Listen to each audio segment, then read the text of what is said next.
Hello बच्चों, good morning. आज की क्लास में हम क्लास 4 की हमारी क्लास चलेगी। क्लास 4 में हिंदी फर्स्ट, हिंदी व्याकरण एवं रचना।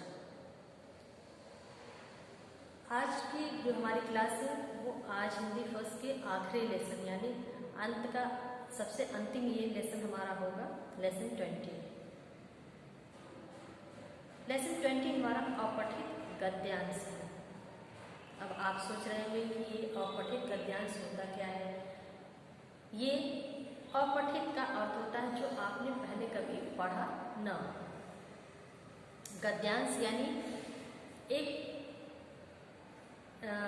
गद्य का वो हिस्सा जो आपने पहले कभी पढ़ा हुआ न हो। इस तरह के गद्यांशों के द्वारा बच्चों की मौखिक एवं लिखित अभिव्यक्ति की क्षमता में वृद्धि होती है। कहने का अर्थ ये है कि जो अपठित गद्यांश होता है उसमें जो गद्यांश हमको दिया जाएगा उस गद्यांश को हमें पढ़ना होगा। पढ़ने से हमारी मौखिक क्षमता जो होती है उसमें वृद्धि होगी यानी सुधार होगा। लिखित क्षमता में भी वृद्धि होगी। लिखित यानी उसमें दिए गए प्रश्नों को हल करने से हमारे लिखने की क्षमता में भी वृद्धि होगी। इससे होता क्या, जैसे रचनात्मक एवं सामान्य ज्ञान का विकास होता है।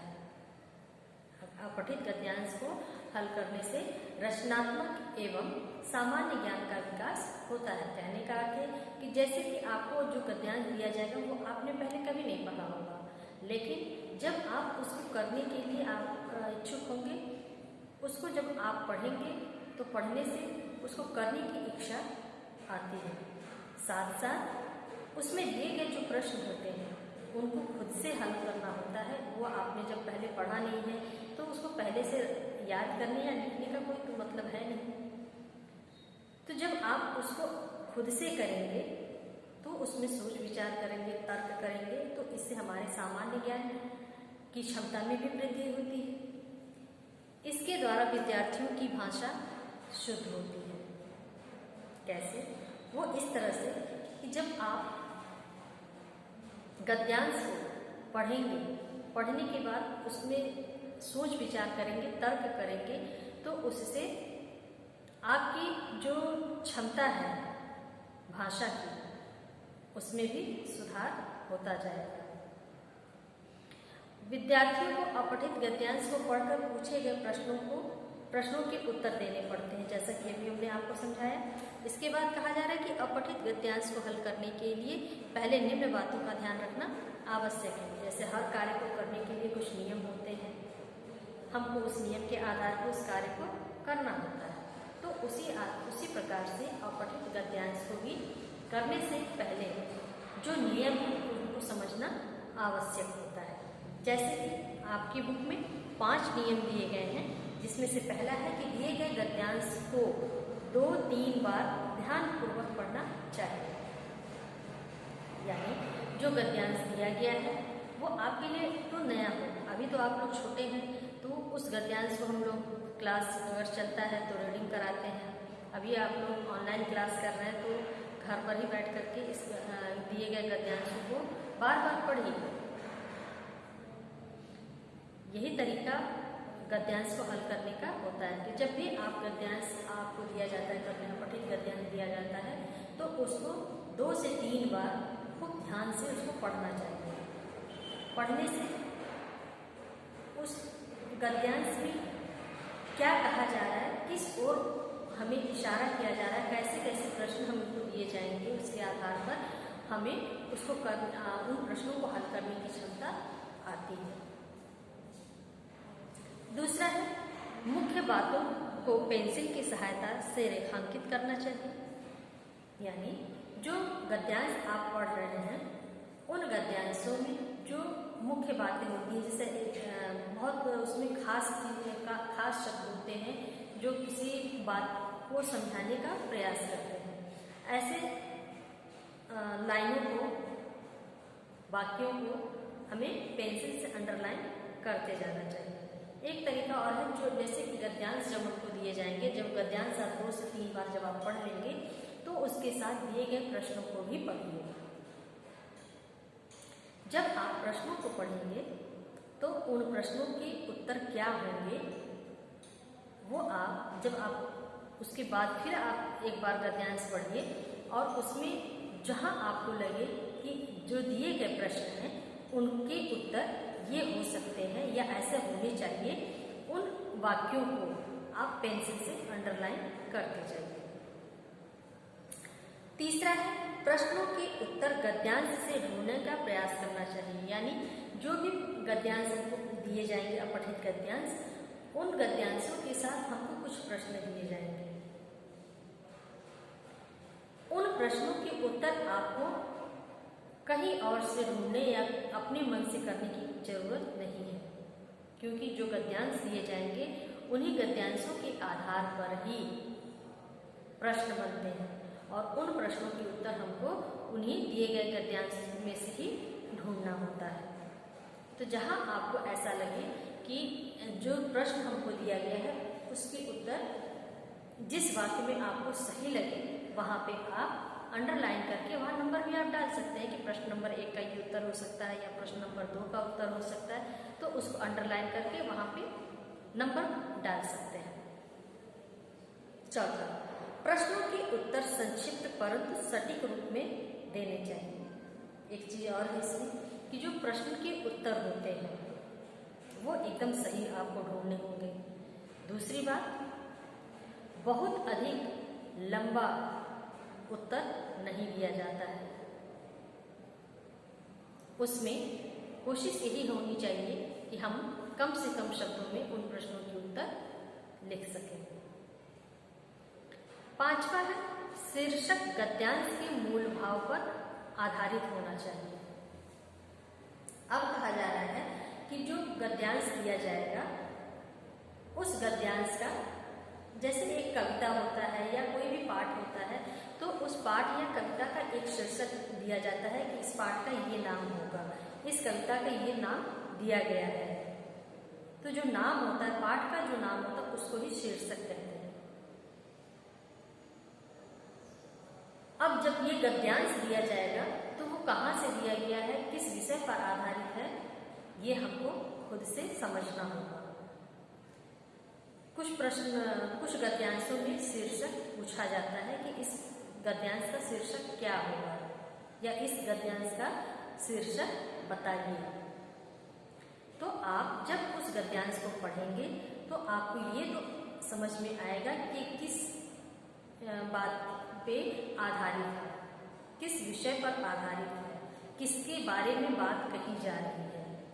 जो गद्यांश दिया गया है वो किसी अगर व्यक्ति से ताल्लुक रख रहा है तो उस व्यक्ति के नाम पर भी आधारित हो सकता है, या किसी फैक्ट्री का अगर है, कुछ इस तरह के है, वातावरण पे है, तो उस तरह का हमको वो गद्यांश जब हम पढ़ते जाएंगे तो पढ़ते पढ़ते हमको इतना तो समझ में आएगा कि ये किस शीर्षक की ओर इशारा किया जा रहा है, किस गद्यांश जो है किस विषय पर आधारित है।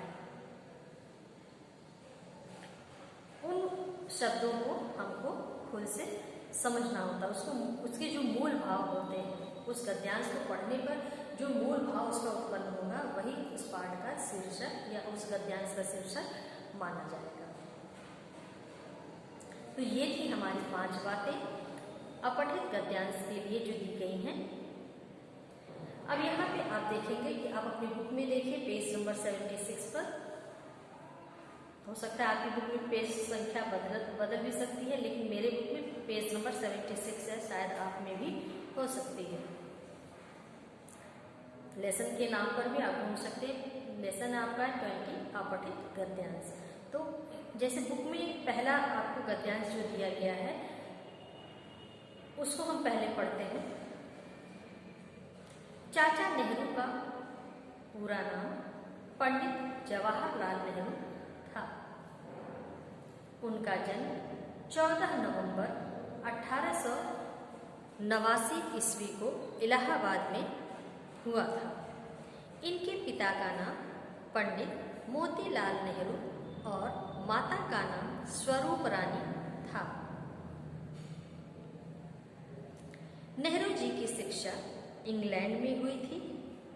इनकी पत्नी का नाम कमला नेहरू था।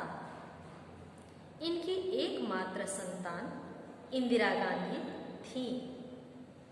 भारत की आज़ादी के लिए नेहरू जी महात्मा गांधी के अनुयायी बन गए तथा स्वतंत्र भारत के प्रथम प्रधानमंत्री बने। उन्हें बच्चों एवं गुलाब के फूल से बहुत प्रेम था। 27 मई 1964 ईस्वी को इनका देहावसान हो गया। आज भी बच्चे इनको चाचा नेहरू के नाम से जानते हैं तथा इनका जन्मदिन बाल दिवस के रूप में मनाया जाता है। तो आपको मैंने ये गद्यांश पढ़ करके सुना दिया। अब आप देखेंगे कि इसके साथ हमको कुछ प्रश्न दिए हैं, लेकिन साथ में इसके उत्तर भी दिए गए हैं ताकि आपकी समझ में आसानी से आ सके। जैसे कि पहला प्रश्न आपको दिया गया है कि चाचा नेहरू का पूरा नाम क्या था। तो आप देखेंगे कि पहली ही लाइन में दिया गया है कि चाचा नेहरू का पूरा नाम पंडित जवाहरलाल नेहरू था। तो आपको इतना लंबा लिखने की जरूरत नहीं। आप जैसे बुक में दिया कि पंडित जवाहरलाल नेहरू, आप केवल सटीक आंसर भी दे सकते हैं। बहुत अधिक वाक्य को लंबा करने की कोई आवश्यकता नहीं है। सिर्फ नाम पूछा गया तो आप नाम बताइए। दूसरा है इनके माता पिता का क्या नाम था। उत्तर है इनके पिता का नाम मोतीलाल नेहरू और माता का नाम स्वरूप रानी था। तीसरा प्रश्न हमारा है भारत की आज़ादी में नेहरू जी किसके साथ थे। उत्तर है भारत की आज़ादी में नेहरू जी महात्मा गांधी जी के साथ थे। अगला प्रश्न हमारा है इनका जन्मदिन बाल दिवस के रूप में कब मनाया जाता है। उत्तर है इनका जन्मदिन बाल दिवस के रूप में 14 नवंबर को मनाया जाता है। प्रश्न छठा है कि इस गद्यांश का उचित शीर्षक लिखिए। अब जब आप ये गद्यांश पढ़े हैं, इतनी देर से हम आपको समझा रहे हैं, प्रश्न के साथ उत्तर के साथ हमने समझाया, गद्यांश को पढ़कर समझाया, तो आपको ये तो समझ में आ गया कि ये गद्यांश किसके बारे में है। तो किसके बारे में है? चाचा नेहरू के बारे में। तो हमारा ये शीर्षक क्या बना? चाचा नेहरू या पंडित जवाहरलाल नेहरू भी अगर हम लिखेंगे तो वो गलत नहीं होगा क्योंकि इनका पूरा नाम यही है, लेकिन बच्चे इनको प्यार से चाचा नेहरू कहते हैं, तो इसलिए इन दोनों में से आप कोई भी लिख सकते हैं। अब इसके बाद से हमारा अगला है गद्यांश हिमालय पर्वत पर दिया गया है। तो इस तरह से आप देखेंगे और भी कई सारे दिए गए हैं अगले पेज पर। कि ये आप कभी फुर्सत मिले तो आप इसको पढ़ते जाइए। पढ़ने से आपकी समझ में आसानी से ये पाठ आएगा। इसके अलावा अभ्यास में भी है। अभ्यास में जो दिया गया है कई सारे दिए गए हैं, 4 दिए गए हैं। इसमें अभ्यास में 4 एक्सरसाइज आपको अपठित गद्यांश के दिए गए हैं, जिसमें से हम आपको कॉपी में जो कराएंगे वो हम आपको पढ़ करके सुना दे रहे हैं। ख यानी अभ्यास का जो दूसरा वाला है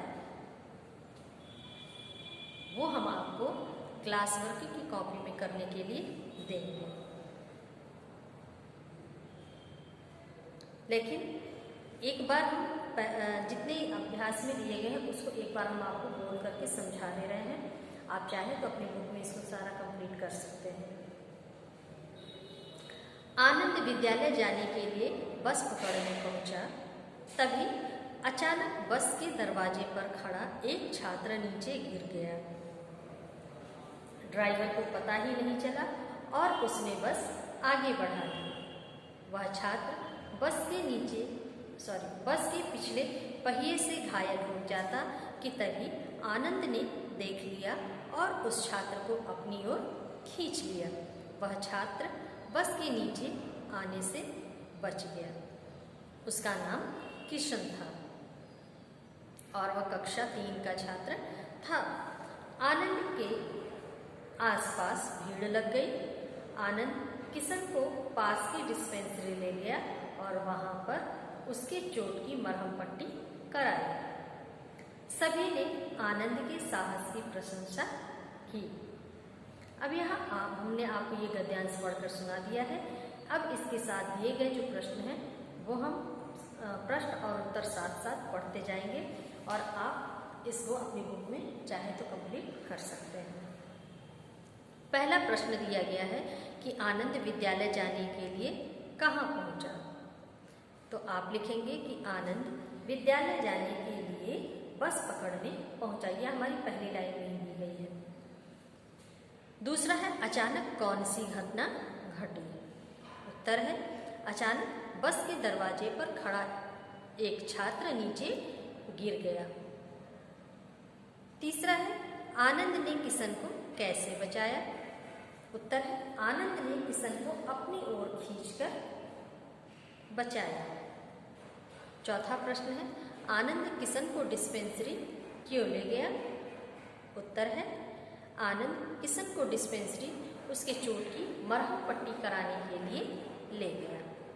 यह हमारे पहले गद्यांश का प्रश्न और उत्तर दोनों हो गया। अब बारी आती है ख। सत्य बोलने से ही हमारा सम्मान बढ़ेगा और हम शांतिपूर्वक अपना समय बिता सकेंगे, क्योंकि झूठ बोलने वालों से सभी घृणा करते हैं, सत्य बोलने वालों से सभी प्रेम करते हैं।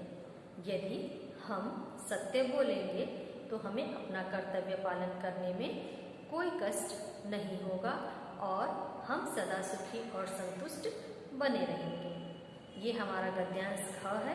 अब इसमें दिए गए प्रश्नों के उत्तर हम साथ साथ आपको बोलते जा रहे हैं। आप चाहें तो इसको अपनी बुक में कंप्लीट कर लीजिए, लेकिन ये वाला गद्यांश हम आपको कॉपी में करने के लिए देंगे। प्रश्न पहला है सत्य बोलने से हम कैसा समय बिता सकेंगे। उत्तर है सत्य बोलने से हम शांतिपूर्वक अपना समय बिता सकेंगे। प्रश्न दूसरा हमारा है सभी किससे घृणा करते हैं। उत्तर है झूठ बोलने वालों से सभी घृणा करते हैं। प्रश्न 3 है कि यदि हम सत्य बोलेंगे तो क्या होगा। उत्तर है यदि हम सत्य बोलेंगे तो हमें अपना कर्तव्य पालन करने में कोई कष्ट नहीं होगा और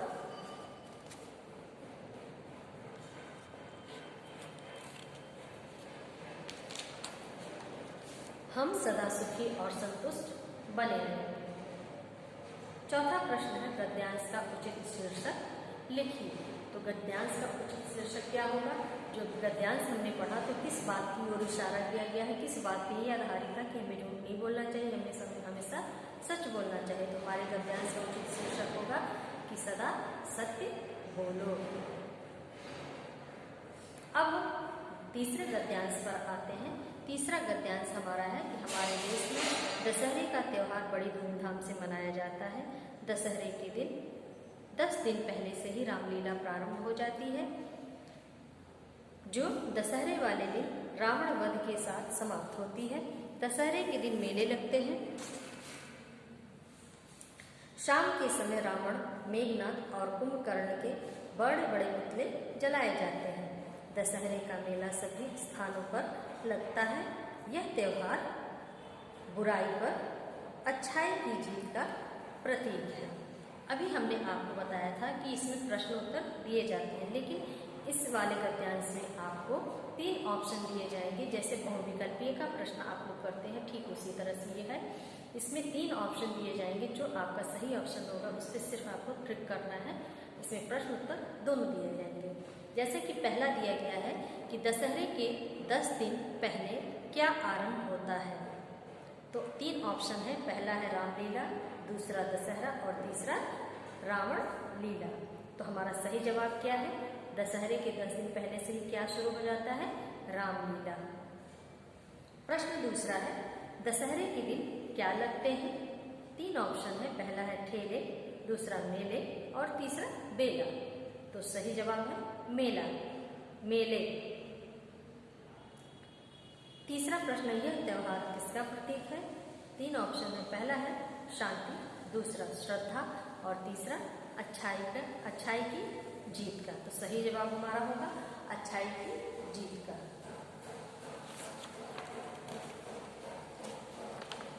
एक आखिरी का गद्यांश और है, इसको भी हम आपको पढ़ करके सुना दे रहे हैं कि एक गड़ेरिया भेड़ चराने गांव से बाहर गया।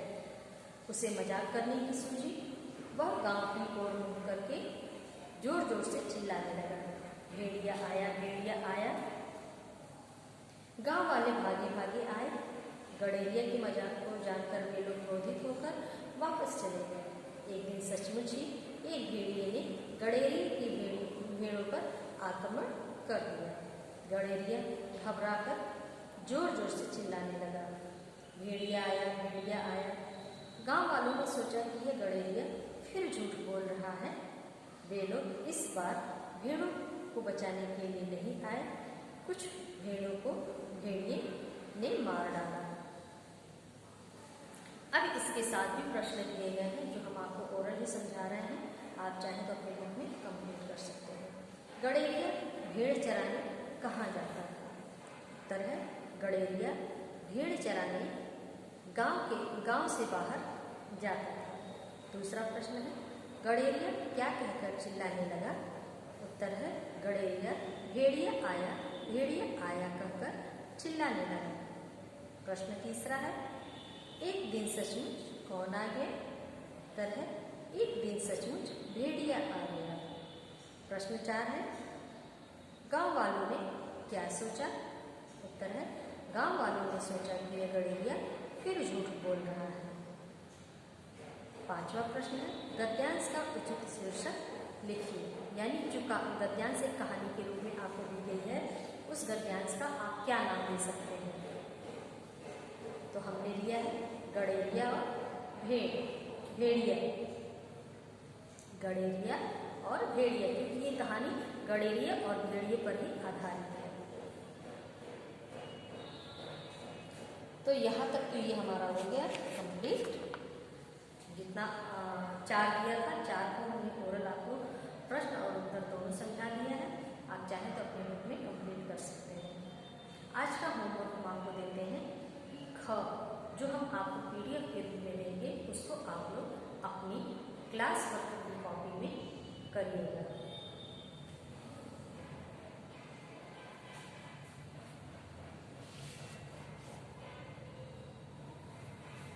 कार्यक्रम आपको देते हैं।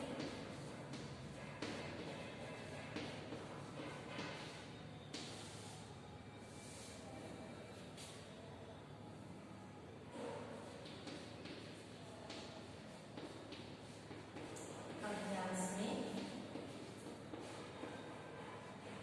दिए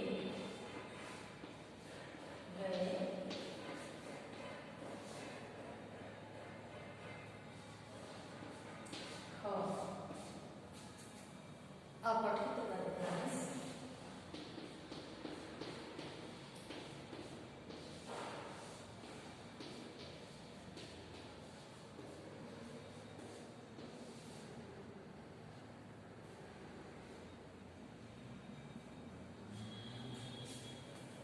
अपठित गद्यांश को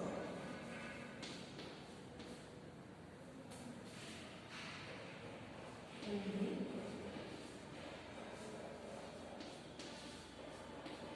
फर्स्ट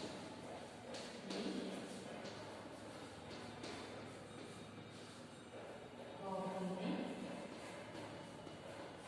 लिखिए।